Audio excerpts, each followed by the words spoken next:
बच्चों जो second chapter था अपना गॉसेस लॉ, उसकी एप्लीकेशंस अपनी हो ही चुकी हैं सारी कंप्लीट, थोड़ा बहुत उसमें रह गया है।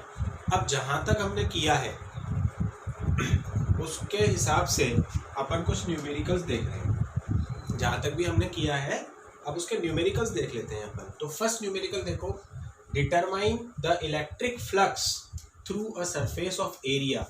आपको एक इलेक्ट्रिक फ्लक्स फाइंड करना है जिसमें एक एरिया आपको दे रखा है 5 × 10⁻³ जे कैप मीटर स्क्वायर। ये जे कैप जो लगा दिया ना, इसका मतलब इन्होंने वेक्टर फॉर्म में दे दिया ये। अब आप दो फॉर्मूले याद रखो फ्लक्स के, एक तो ES cos थीटा और एक E.S, और एक गॉसेस लॉ भी याद रखो, सिग्मा Q/ε0। अब कौन सा फॉर्मूला कैसे कैसे यूज करना है वो समझो।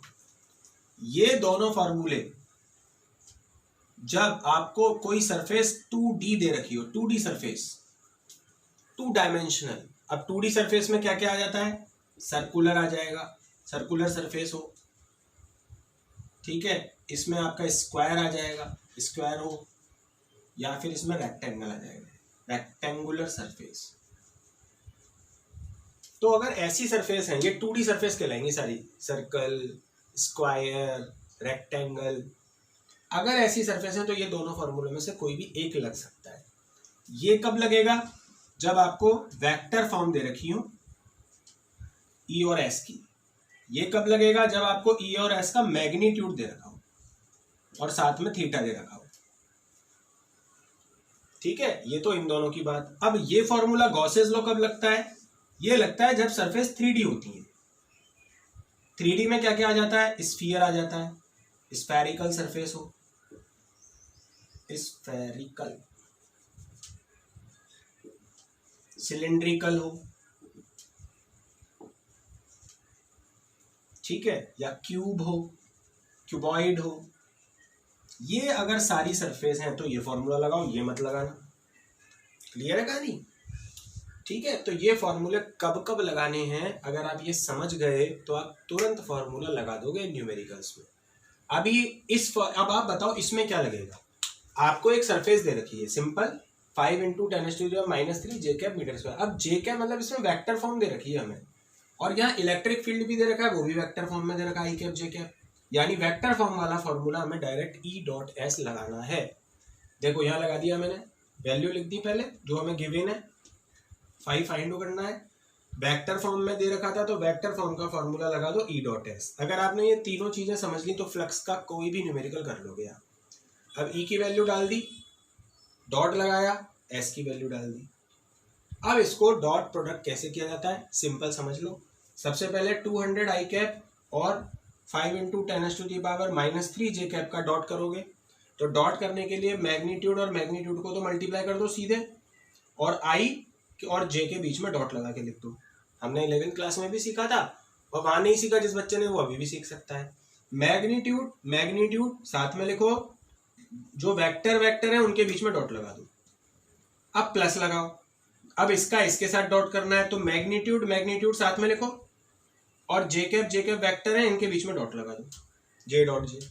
ये हो गया। अब याद रखना I.J, J.K, K.I, ये 0 होता है, यहां लिख देता हूं I.J, J.K, K.I, ये होता है 0, और I.I हो एक जैसा हो, J.J हो,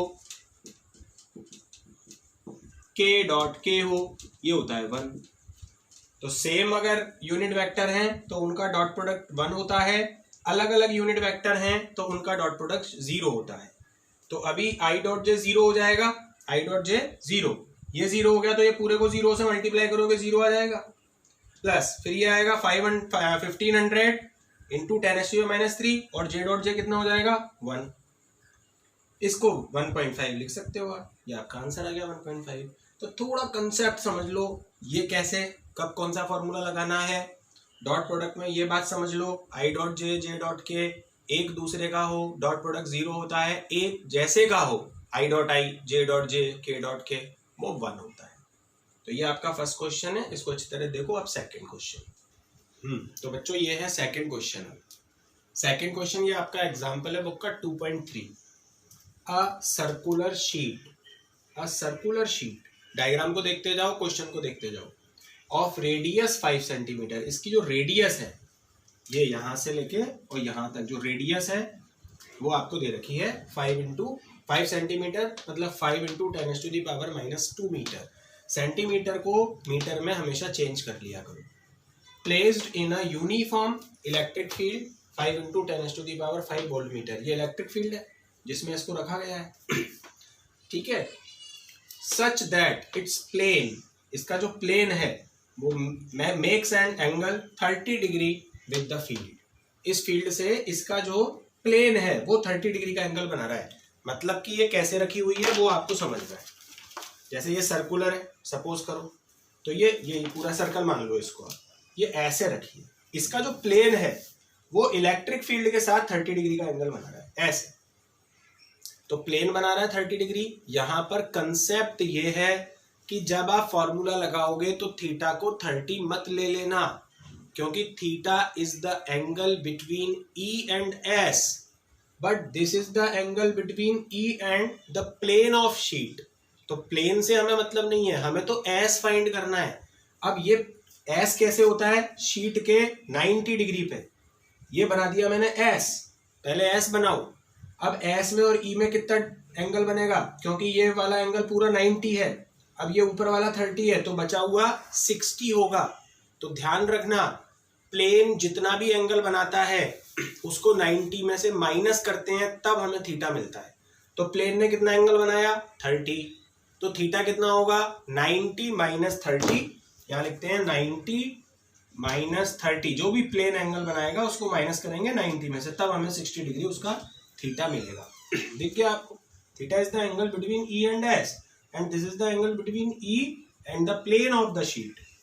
तो अब हमारे पास ये सब कुछ आ चुका है। पहले फॉर्मूला क्या है, सर्कुलर, सर्कल क्या होता है 2D, सर्कुलर शीट है तो कैसी डायमेंशन है इसकी 2 डायमेंशन। तो फॉर्मूला 2 ई डॉट एस या फिर ई एस कॉस थीटा। अब हमें यहाँ पे कहीं भी वेक्टर दिख रहा है, ई कैप जे कैप के कैप, कहीं नहीं दिख रहा, तो वेक्टर वाला फॉर्मूला हट गया, कौन सा लगेगा ई एस कॉस थीटा। अब ई एस कॉस थीटा जब हम लगाएंगे तो ई चाहिए, ई हमें दे रखा है, एस चाहिए, S is the area of the sheet. अब एरिया हमें नहीं दे रखा है, हमें रेडियस दे रखी है। तो बच्चों क्या सर्कल की रेडियस दे रखी हो और आप एरिया नहीं निकाल सकते, निकाल सकते हो। कौन सा formula, area of the sheet S is equal to pi R square, pi की वैल्यू 3.14, आर ये रेडियस, इसका स्क्वायर, तो इस तरीके से आपका एरिया आ जाएगा। ई आ गया, थीटा आ गया, फॉर्मूला रखो, फॉर्मूले में सारी वैल्यू डाल दो और सॉल्व कर लो, ई एस कॉस थीटा से ही हो जाएगा। यहाँ पे कंसेप्ट बाकी तो वही है, कंसेप्ट दो हैं, एक तो एरिया निकालने का फॉर्मूला, अब सर्कल है इसलिए पाई आर स्क्वायर का यूज कर लो, एरिया आ जाएगा, सेंटीमीटर को मीटर में जरूर चेंज कर लेना। और दूसरी बात एंगल, एंगल प्लेन वाला दे रखा है, पर प्लेन वाला एंगल हमारे काम का नहीं होता, हमारे लिए हमें थीटा निकालते हैं एस और ई के बिटवीन। तो फिर एस के लिए हमें इसमें 90 में से इसके प्लेन, जो प्लेन इसका एंगल बनाता है उसको माइनस करना होता है, तब हमें थीटा मिलता है। तो इस तरीके से आपका ये सेकंड क्वेश्चन होगा। थर्ड देखते हैं। अब है बच्चों ये third question, according to the figure a point charge Q is situated at the centre of a hemisphere, ये हेमीस्फीयर है, उसके सेंटर पे क्यू रखा हुआ है, calculate the total electric flux through the surface. अब आपको इस सरफेस से टोटल इलेक्ट्रिक फ्लक्स पास करना है। ऐसे क्वेश्चंस में बच्चों हमेशा याद रखना कि ये जो चार्ज है ये ज्योमेट्रिकली सेंटर में होना चाहिए। अभी क्या ये सेंटर में लिख तो दिया है इसने सेंटर, पर सेंटर का मतलब बीचों बीच, यहाँ ये चार्ज यहाँ तो है नहीं, ऊपर है, तो ये क्या है हाफ बाहर निकल रहा है, हाफ अंदर आ रहा है। अगर एक्चुअल पोजीशन देखें तो ये आधा इस हेमिस्फीयर से बाहर है और आधा इसके अंदर है, हमें पूरा अंदर चाहिए ये वाला। तो हम क्या करेंगे, पहले इसमें हेमिस्फीयर को कंप्लीट करेंगे और इसको एक स्फीयर बना देंगे। बना दिया हमने स्फीयर। अब इस पूरे स्फीयर से, अब ये अंदर आ गया बीच में, तो पूरे स्फीयर से जो अकॉर्डिंग टू गॉसेस लॉ जो फ्लक्स पास होगा वो ये होगा, फ्लक्स पास थ्रू स्फीयर। एक हेमिस्फीयर दे रखा था, एक हेमिस्फीयर और बनाना पड़ा, तब जाके टोटल इतना फ्लक्स निकला। तो बच्चों लेकिन वो तो हमसे सिर्फ आधे हेमिस्फीयर से पूछ रहा है, तो हेमिस्फीयर से जो फ्लक्स पास होगा वो इसका आधा होगा 5/2, तो इसको हाफ कर दो, इतना फ्लक्स हेमिस्फीयर से पास हो जाएगा। This is the flux passes through the hemisphere. आ गया ये हमारा आंसर। तो हमेशा याद रखना ऐसे क्वेश्चंस बनते हैं, क्यूब में भी बहुत सारे क्वेश्चन बनते हैं ऐसे, कि हमें उस चार्ज को पूरा कवर करना पड़ता है। अभी अगर ये यहाँ रखा था तो हेमिस्फीयर से आधा बाहर निकल रहा था और आधा अंदर था। ये एक्चुअल अगर बड़ा चार्ज बना के बताऊं तो ये बड़ा चार्ज आधा होगा ऊपर और आधा होगा नीचे, ऐसे ऐसी पोजीशन होगी इसकी, तो ये कवर नहीं हो पाया। अब ये ऊपर वाले को भी कवर करना है तो एक हेमिस्फीयर और बनाना पड़ेगा, तब ये पूरा कंप्लीट इसके साथ कवर हो पाएगा। तो टोटल पूरे हेमिस्फीयर से कितना निकले, पूरे स्फीयर से कितना निकलेगा, Q/ε0। तो हेमिस्फीयर इसका आधा पार्ट है, तो उससे इसका हाफ फ्लक्स पास हो जाएगा, Q/2ε। तो सिंपल है ये, इसको इस तरीके से कर लेंगे। फोर्थ क्वेश्चन देखते हैं। तो बच्चों ये है क्वेश्चन नंबर 4, पहले इसको पढ़ो और समझो। An electron is revolving on circular path, an electron is revolving on circular path of radius, या रेडियस है 0.1 metre, around an infinite long, दिख रहा है आपको infinite long, linear charge, if linear charge density lambda आपको given है, then evaluate the velocity of electron। तो जब ये इलेक्ट्रॉन घूमता है तो ये v वेलोसिटी से घूमेगा, तो आपको v वेलोसिटी को फाइंड करना है कि क्या है, ठीक है। अच्छा, जब अब ये डायग्राम देखो आप पहले कि एक वायर है लीनियर और चार्ज है इसके ऊपर। अब इलेक्ट्रॉन जब यहाँ पर रिवॉल्व करेगा तो उस पर दो फोर्स लगेंगे, एक तो सेंट्रीपिटल आपको पता ही है Fc, और एक इलेक्ट्रिक फील्ड, वो इलेक्ट्रिक फोर्स क्यों लग रहा है, सेंट्रीपिटल तो हर उस बॉडी पर लगता है जो सर्कुलर पाथ में मोशन करती है, तो सेंट्रीपिटल तो हमने लगा ही दिया। इलेक्ट्रिक फोर्स इसलिए लगेगा क्योंकि इस वायर ने, किसी भी वायर ने, जैसे ये एक सिंपल वायर है, ये अपने चारों तरफ इलेक्ट्रिक फील्ड बना के रखता है, जिसे हमने गाउसियस थ्योरम से प्रूफ भी किया है, 2k λ/r। उस इलेक्ट्रिक फील्ड में इलेक्ट्रॉन है, तो इलेक्ट्रॉन अगर इलेक्ट्रॉन एक चार्ज पार्टिकल है, तो अगर कोई भी चार्ज जब इलेक्ट्रिक फील्ड के अंदर होता है तो उस पर फोर्स लगता है। अब ये फोर्स इनवर्ट्स लगेगा क्योंकि ये पॉजिटिव है और इलेक्ट्रॉन नेगेटिव है, तो नेगेटिव को जो पॉजिटिव चार्ज है वो अट्रैक्ट करेगा, तो इनवर्ट्स फोर्स लगेगा इलेक्ट्रिक फोर्स, और आउटवर्ड्स लगेगा सेंट्रीपिटल। सर्कुलर पाथ के लिए हम जानते हैं ये दोनों फोर्स आपस में इक्वल होंगे, तो सर्कुलर पाथ के लिए Fc = Fe। अब सेंट्रीपिटल फोर्स का फॉर्मूला क्या होता है, ये होता है mv²/r, लेकिन यहाँ पर ये इलेक्ट्रॉन है तो हम यहाँ पर मास ऑफ इलेक्ट्रॉन लेंगे, मास है, मास किसका, इलेक्ट्रॉन का, और इलेक्ट्रिक फोर्स होता है QE, ये आपको मैं बता ही रखा है मैंने आपको, क्योंकि इलेक्ट्रिक फील्ड होता है F/Q, तो F होता है QE,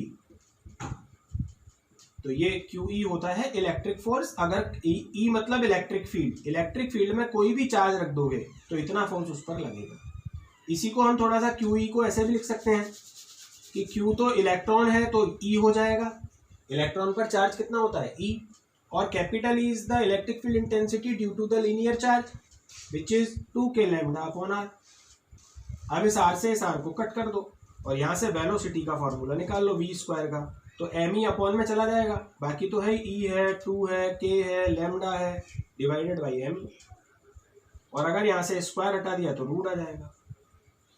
अब आप वैल्यू को डाल दो, E की value 1.6 into 10⁻⁻⁹, this is the charge on electron, 2 divide into 9 into 10⁻⁹, ये कांस्टेंट है, इंटू लैम्डा हमें दे रखा है यहाँ पे 10⁻⁻⁶ कूलम पर metre, this is the value of lambda 10⁻⁻⁶, divided by mass of electron ये होती है।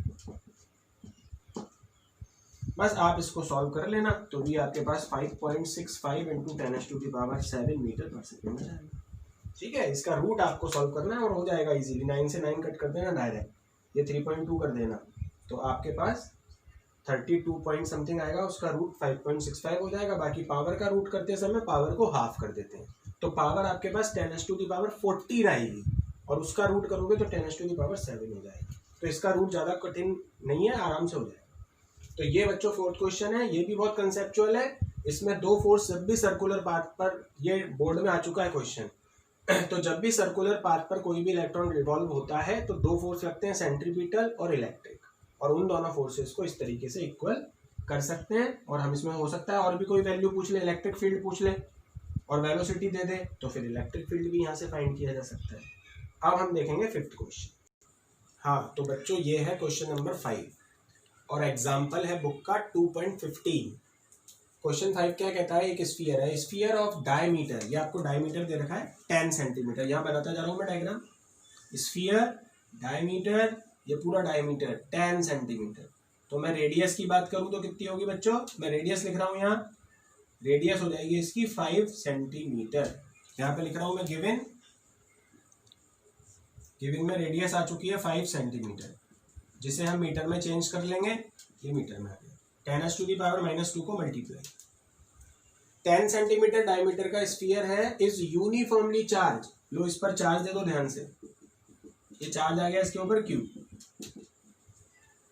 such that the electric field at its surface becomes 5 × 10⁻⁵। इसकी सरफेस यहां पर, ये पॉइंट P1 है जिस पर इलेक्ट्रिक फील्ड जो कि ई सरफेस कहलाएगा वो हमें गिवन है। ई सरफेस पर इलेक्ट्रिक फील्ड हमें गिवन है 5 × 10⁻⁵ वोल्ट पर मीटर।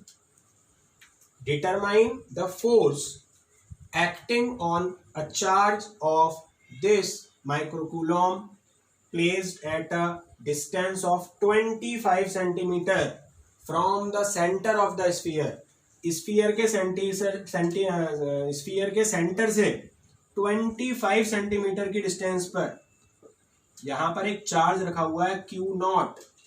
ये तो Q है स्फीयर पे चार्ज, और Q0 वो चार्ज है जिसकी वैल्यू हमें दे रखी है, Q0 की वैल्यू 5 × 10⁻⁻² माइक्रोकूलम। माइक्रो को सॉल्व करेंगे तो माइक्रो होता है 10⁻⁻6, तो टोटल हो जाएगा 5 × 10⁻⁻8 कूलम। इस चार्ज पर जो कि सेंटर से 25 सेंटीमीटर पर है, इसकी डिस्टेंस भी हम यहाँ लिख देते हैं 25 सेंटीमीटर, यानी कि 25 × 10⁻⁻² मीटर। इतनी डिस्टेंस पर अगर ये चार्ज रखा है, देन आपको फोर्स फाइंड करना है कितना है। तो ये पूरा गिवन हो गया। एक बार वापस गिवन को समझना है ध्यान से। एक स्फीयर है, 5 सेंटीमीटर रेडियस हो गई, डायमीटर को हाफ करके रेडियस आ गया। इसके सरफेस पर इलेक्ट्रिक फील्ड दे रखा है। अब एक चार्ज है जो कि इसके सेंटर से 25 सेंटीमीटर अवे है, उस चार्ज की वैल्यू दे रखी है। उस चार्ज पर आपको फोर्स फाइंड करना है। क्लियर है? ठीक है। सबसे पहले फोर्स तो बाद में फाइंड करेंगे, पहले यहां पे इलेक्ट्रिक फील्ड इंटेंसिटी फाइंड करेंगे। और बच्चों ये क्योंकि सरफेस से बाहर है तो ये कौन सा होगा, ई आउट। किसी भी स्फीयर पर 3 पॉइंट हमने पढ़े थे, एक तो ई इनसाइड, एक ई सरफेस और एक ई आउटसाइड। तो जो जहां भी पॉइंट होता है उसके हिसाब से काम होता है। अभी ये पॉइंट स्फीयर से बाहर चला गया 25 सेंटीमीटर, ये 5 सेंटीमीटर रेडियस है, ये 25 सेंटीमीटर इसकी डिस्टेंस है, तो ये बाहर चला जाएगा स्फीयर से। तो ई आउट फाइंड करो सबसे पहले। कैसे करेंगे सुनो। ई सरफेस का फॉर्मूला आपको पता है KQ/R²। ई आउटसाइड का फॉर्मूला आपको पता है KQ/r²। दोनों में डिफरेंस केवल कैपिटल आर और स्मॉल आर का होता है। आप जाके पिछले टॉपिक में चेक कर लेना फॉर्मूला। आप क्या करो, इन दोनों को डिवाइड कर दो, ई आउट अपॉन ई एस। तो जब आप इन दोनों को डिवाइड करोगे बच्चों, तो आपके पास आ जाएगा capital R square upon small R square. इसमें इसको डिवाइड कर देना, इसमें इसको डिवाइड करना, KQ से KQ कट हो जाएगा और capital R square upon small R square आपके पास आ जाएगा। अब आप ई एस को इधर ले जाओ तो ई आउट आ जाएगा। E out is equal to capital R square upon R square into E S. अब आपके पास सारी वैल्यू है, वो वैल्यू डालो। E out is equal to R square, ये आर की वैल्यू है मीटर में, तो इसका स्क्वायर कर रहा हूँ मैं डायरेक्ट, 5 का स्क्वायर 25, 10⁻⁻2 का 10⁻⁻4 इंटू ई एस, सरफेस पर इलेक्ट्रिक फील्ड हमें दे रखा है 5 into 10⁻5 divided by small R हमें दे रखा है 25 का स्क्वायर कितना होता है 25 इंटू 25 लिख देता हूँ और 10⁻⁻4, ये गया इससे, ये गया इससे, ये गया इससे 5 टाइम्स। तो ई आउट अगर हम देखें तो 10 इंटू 10⁻⁴ क्या बच रही है 5 बच रही है केवल, तो 10 इंटू 10⁻⁴ अपॉन में 5, तो ये हो गया 2 इंटू 10⁻⁴ न्यूटन पर कूलम। तो बच्चों एक ये सेपरेट क्वेश्चन बन गया, ऐसा भी बनता है हमें सरफेस पर इलेक्ट्रिक फील्ड दे रखा हो और किसी आउटसाइड पॉइंट पे पूछा हो, तो हम यहाँ पर ऐसे फार्मूला लिख के इसको डिवाइड कर देते हैं ताकि के क्यू से के क्यू कट हो जाए और हमें क्यू की जरूरत ही ना हो। अब इसमें चार्ज की जरूरत ही नहीं पड़ी, हमें चार्ज दिया भी नहीं था कि स्फीयर के सरफेस पर कितना चार्ज है, ये हमें कहीं नहीं दे रखा। ये चार्ज तो वो है बाहर वाला, स्फीयर के सरफेस पर कितना चार्ज है ये नहीं दे रखा था, तो हमें आवश्यकता नहीं पड़ी होगी, कट हो गया ये, और कट होके ई आउट हमने आसानी से निकाल दिया। अब ई आउट आ जाने के बाद हमें फोर्स निकालना है। अब फोर्स का तो फॉर्मूला आप बता ही सकते हो। अब इस वाले पॉइंट पर अगर एक क्यू नॉट चार्ज रख दिया तो जो फोर्स लगेगा वो क्यू नॉट इंटू ई हो जाएगा, ई की जगह ई आउट लिख देंगे। अब क्यू नॉट वो चार्ज है जिस पर फोर्स फाइंड कर रहे हो, जो कि हमें दे ही रखा है, कहाँ गया, ये रहा 5 इंटू 10⁻⁻8, और इलेक्ट्रिक फील्ड आउटसाइड पे हमें 2 इंटू 10⁻⁴ मिल चुका है, तो 4 ये तो 10 हो जाएगा, 5 और ये -3 हो जाएगा न्यूटन। ये हमारे पास फोर्स आ गया और ये आपके पास फोर्स आ गया। और अगर ये पॉजिटिव चार्ज है तो फिर आउटसाइड ये फोर्स जो होगा वो आपका आउटवर्ड्स डायरेक्शन में होगा, from the centre of the sphere. ये इसकी डायरेक्शन भी लिख सकते हो, नहीं भी लिखोगे क्योंकि आपको पॉजिटिव चार्ज दे भी नहीं रखा है, तो डायरेक्शन नहीं भी लिखोगे। अगर पॉजिटिव होगा तो ये डायरेक्शन आपकी मिल जाएगी, नेगेटिव होगा तो इनवर्ट्स हो जाएगा। ये आपका 5th क्वेश्चन।